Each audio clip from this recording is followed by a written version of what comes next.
Talk 101 FM, first with news and talk in Decatur. I'm Tara Nickerson. You're listening to the Daily Wrap. Thanks for joining us. Well, it's time for Fridays with Geno. I've got Geno from The Real Opinion on WAND-TV in the studio with me. Hey, Geno, how are you? I'm doing okay, hanging in there. We'll always like getting the information and the scoop from you when it comes to our movie news, and that way we know whether or not we want to spend our money on something that opened up last week or something that's coming out in theaters this week. So let's first look back at last week. What movies did you go see, and were they worth it? I checked out The Best Man Holiday first, which was the sequel to The Best Man, which came out in 1999. So you're looking at about a 15-year wait for a sequel for that.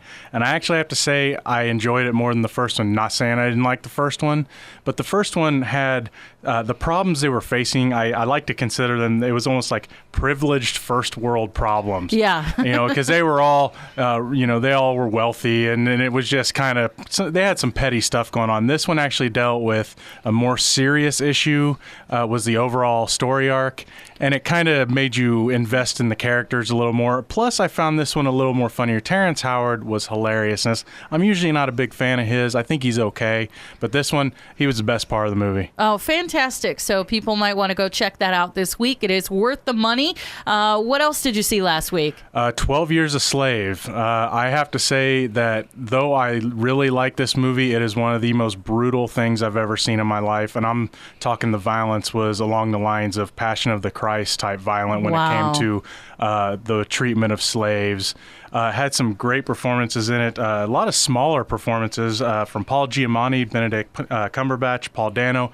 They weren't in the movie very long, but when they were there, they were great. Standout performance. And I knew it was going to happen. It was Michael Fassbender. I knew he was going to be good, but he was scary. He played this alcoholic with an overbearing wife with a twisted view of the Bible, and he was a slave owner, and that's what he was entitled to his slaves because they were his property, and God said this about his property. And I never thought I would see this come from him, and that's why I think he's going to be one of the greatest actors of this generation, because he continues to impress. Even when you think he can't, he takes it a step further. So do you think his performance in this movie could create some Oscar buzz for him? I'm thinking he's at least going to get nominated for Best Supporting Actor if he doesn't win. I've seen a lot of movies this year, and it's one of the best performances I've seen this year. Yeah, but definitely a hard one to stomach. If you're real sensitive to violence, this probably isn't the movie for you. I have to say this about it: if they would have candy coated it, if they wouldn't have shown what they've shown, I don't think I would have respected it much, because you had to show it the way to get that impact that they got, because you really had to feel sympathy for the main character to really follow the story. And some of the things he had to witness and some of the things he went through, you're going to feel it, and you feel it along with him. And that's why you can invest in the main character so much, because you're living this along with him, and it's unforgiving, and it works really well.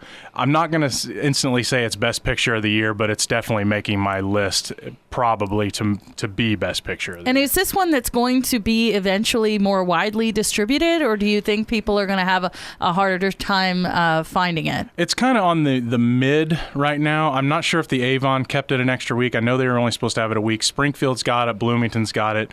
I wouldn't doubt if the Carmike Theaters and Forsyth and Decatur got it, especially if it starts generating more Oscar buzz, which a lot of people are predicting that it or Dallas Buyers Club is going to be the best picture. They're considered for Best Picture of the Year. So I have a feeling it will eventually get a wide release. All right. Well, let's talk about the movies that are opening up in theaters today. Well, first of all, Hunger Games, Catching Fire is coming out. A lot of people are looking forward to this. I watched the first one again for the first time since the theater. I watched it a couple of days ago, and it still stands up, though I would have liked a little more of the history lesson of where they're at, because I had to look up things to know that they were actually in America. I can't remember what part of America. Yeah. But I still thought it held up the especially whenever they showed the violence towards the kids. They didn't really candy coat it too much. I mean, they kept it PG-13, but they didn't, cut away. They showed kids slaughtering kids, and you really felt that, especially as a parent, you're going to feel that. But I'm looking forward to the story in this because it's supposed to be the 75th anniversary of the Hunger Games, so they bring back former winners, and I think there's going to be some blackmailing to get Katniss back in.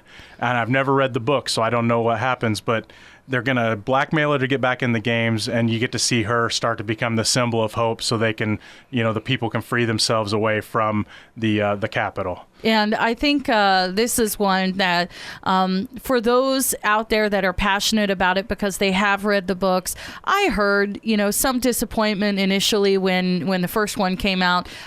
It's only natural, but I do think that even book lovers out there, they'd love to see their stories come alive on screen. And so even if there are a few little areas where, they might complain about it not being true to the book, it really is, I think, fun to get to see these stories. And for those people who've never read the books, I think it is a fantastic series. Yeah, there's valid complaints about different movies and stories. I have some complaints about the Lord of the Rings movies, but I love the movies still. I mean, there's some dumb action like Legolas sliding down the elephant's nose, stuff like that bother me, but I let it go because it's an action film. There was actually a funny casting thing that came out this week about the Hunger Games where it said big casting change. So I look at the story and they talked about the cat from the first one. I guess fans were mad that the cat was not the way it was supposed to be, so they recasted the cat for the second one. So you should be happy, fans, that apparently the cat is the way it's supposed to be now. Well, interesting enough, people, I'm sure, are going to be flocking to the theaters this weekend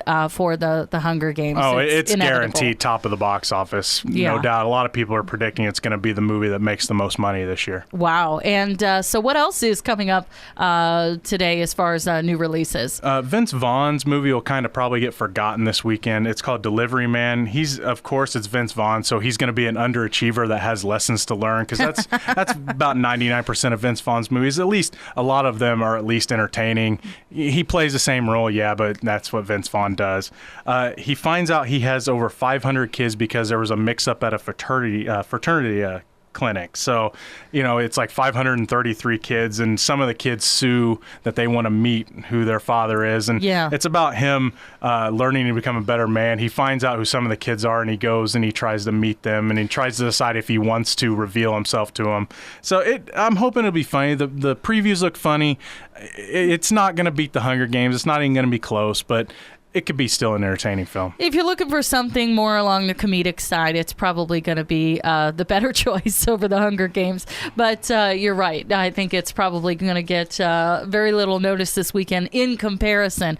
Any movie news that we should be aware to? Well, first of all, this last weekend I went to the Days of the Dead Festival in Schaumburg, Illinois. It's kind of a horror movie, mostly horror movie. They have other things as well, but it's mostly horror movie. They have guests come in, you can meet them, stuff like that. Yeah. I actually interviewed Danny Trejo from Machete. And so if you go to my Facebook page, The Real Geno, or The Real Geno YouTube page, I will have that interview up. He talks about how he got started, his favorite role, the future of Machete, and lots of other things. Had a good time. Very cool guy. He was as awesome as you can imagine. He always seems like a nice guy in any interview you see him in, and he's just really a nice guy. Loves the fans. So I had a great time talking to him. Fantastic. But again, let's remind people they can just search for The Real Geno, and that's REEL. That's correct. GENO online on Facebook, and they'll be able to find you. That's right. Also, the next thing, going back to The Best Man, The Best Man made about $30 million whenever it debuted. It didn't beat Thor, but it was actually closer than a lot of people thought. And they have greenlit a third film. Now, they haven't signed any of the actors or anything like that, but they said, well, it made enough money. We think people want to still see this.